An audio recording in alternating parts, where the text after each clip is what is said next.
even think for a second. Don't even think for a second that you are living the dream.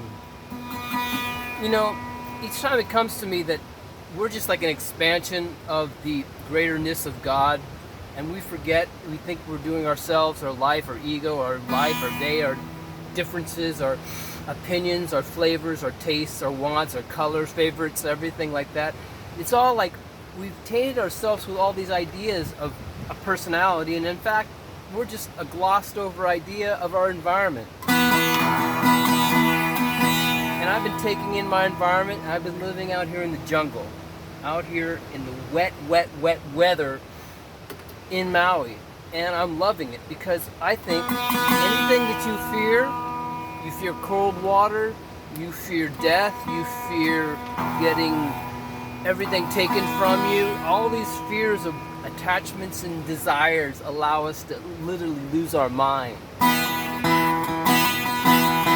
And what is our mind? Again, it's a collection of things and operations from school to schooling from our parents to books and everything. So I'm trying to undo my life, look in the real mirror of life and where your environment is, and know that I'm a spiritual being on a quest. I'm on a quest. That's why I live where things challenge me. And when you get challenged, you make the decisions either from your impulses of fear or you pick impulses from your heart.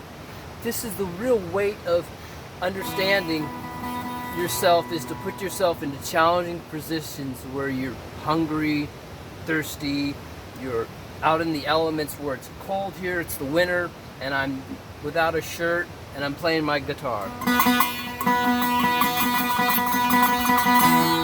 So that's why I wanted just to check in with my friends who want to know about what I'm doing, because I have to go into town today. So I wanted to drop this on Wi-Fi because I don't have reception where I'm at to do that. But I thought the Messiah, the Guru, the Master of Truth, the one who knows the deep bass of my own instrument, my body, that I want to just be under no stress, having nobody around or things that distract me.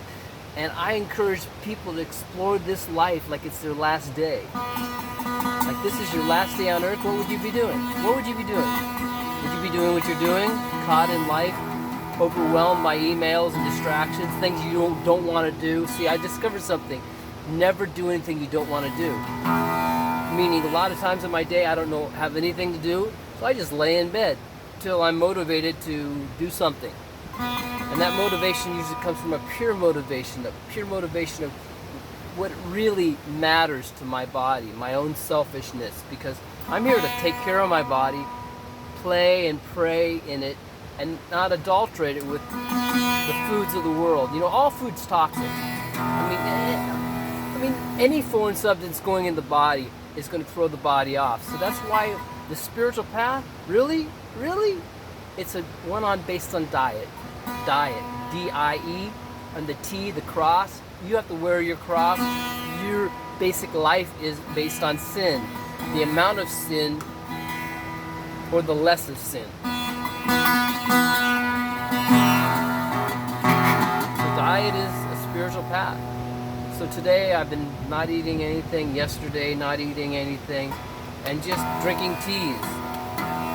Seeing that this is my last day on earth, what would I be doing? Praying and playing and living like I'm not living in your world. Like I'm in the next world. I'm like, without this phone and these identifications that say I'm still in 2020 with you, I'm like on a deserted island somewhere in my own mind, and I actually feel like I'm actually in the Himalayas. That's how cold and wet it is out here in Hawaii, and I feel like I'm like praying at some side of the river spot where other sages and yogis are living, meditating, and forgoing life. Because, you see, the path that I chose, it was like, where do I want to go? Do I want to go work and make money and have that stability? And then I would do that, and I would find that there is a spiritual side to myself, that I can make money being spiritual and motivated for emptiness, quiet, no schedule.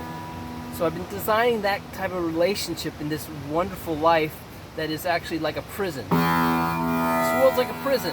I mean, there's so many things that you understand, but my path I decided to go on was a pure path. One where I could see my own sunrise, not have to live or be in a building to distract me from really the truth of life, and discover myself. Because this is, if anything, is God exploring its nature of life and then dying one day and then taking all those records like those databases, hard drive, and taking it back to the source and saying, this is what I did. You see, think about it. This is what I did with the gifts that were given to me.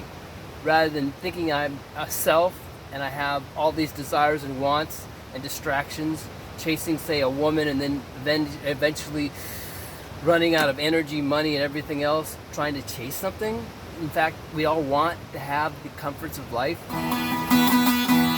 So make your life less comfortable. Put yourself in places where you feel fear and you don't know about, you have no idea about the unknown or the known, and surrender. And then your heart will open up and your intuition and your inner insights, because you don't have these inner insights when you have everything mechanical or served up to you comfortably.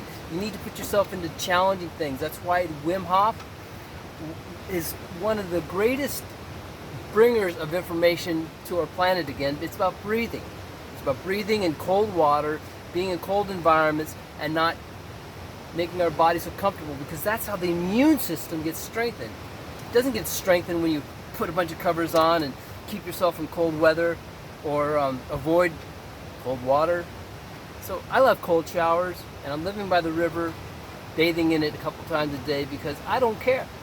I really don't care. You have to get into the mood where I don't care. Because if you start caring about everything, you start feeling, oh man, it's heavy, very heavy out there right now, really heavy. I mean, we're not going to war. They're going for revenge, which is even worse, because it's up to anybody's heart to want to do something negative. So now it's time just to keep really being positive.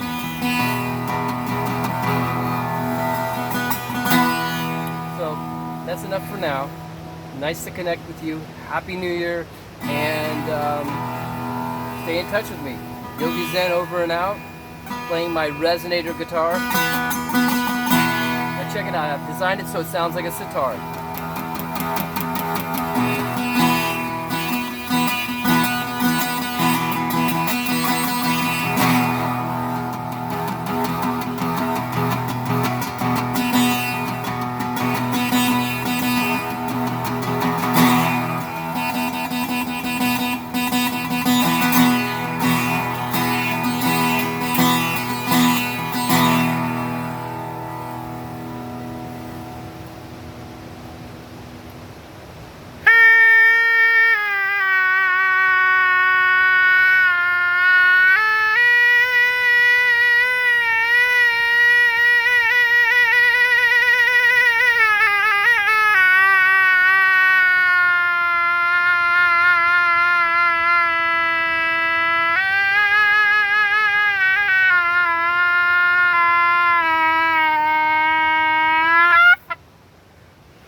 Called a Shehnai. They're made in India with a nice little reed at the end. It sounds like a squawking, crying female duck. And it does sound, think about it, rewind it, it sounds like a female voice. It does sound like a female voice with that duck in her throat. So I'll play it again. It's great. I love it. It's so emotional. So emotional. Ooh.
and I'm doing this as much as I can in my day.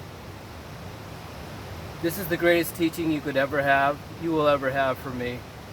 When you put the hands together, letting the palms make love to each other, each digit, each pad, each mound of the hand is touching, making love to itself. There's an energy conduit that you will feel going through your hands and will blow all negative energies out of your body.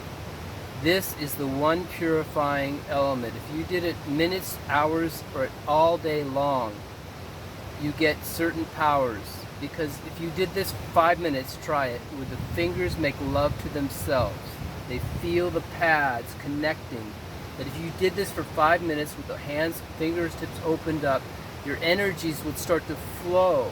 If you think of a river, the river flows continually. Well, after a while, you get a dam full of reservoir of water, energy. If you did this, all the energy flowing through your body would flow correctly, zing, straight up and out, and you would connect to this thing called depth of perceptional God, nature inside. You feel it. And I even felt like my neck adjust, my things move around, because all of a sudden the energy is calm. All day long we're doing this, texting, grabbing, everything, and that's polluted energy. That's, well, it's called greedy energy. It's clinging and grasping and grabbing and this, basically milking the sacred cow for all she's worth. Now, when you open your hands up, what's your mind doing? Your mind is probably, what do I gotta do, what I gotta do, I gotta accomplish something. Put them together, they say, oh, I'm not doing anything, I'm calmly holding a position. You put your energy, all your energy right here at your third eye, all energy at your third eye, even tilt your eyes up to your third eye while they're closed, and you will get a great boon, a great privilege of your own self-nature coming back to yourself. Now, try it. I mean, I could talk for hours on it, but why? Do this minutes to hours a day, as long as you can, and anytime that you're even confused, what do I do, put your hands together. You won't be confused anymore. Thank you for, I don't know. I just wanted to share because I don't share enough. So I'm thank myself, because it gets me more motivated to know that there are people that really understand and give a damn and want to learn a little information for the day.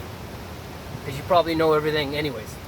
But my side of things is from my side of the fence. So aloha. There's my camp. Beautiful day outside. Living under a tarp.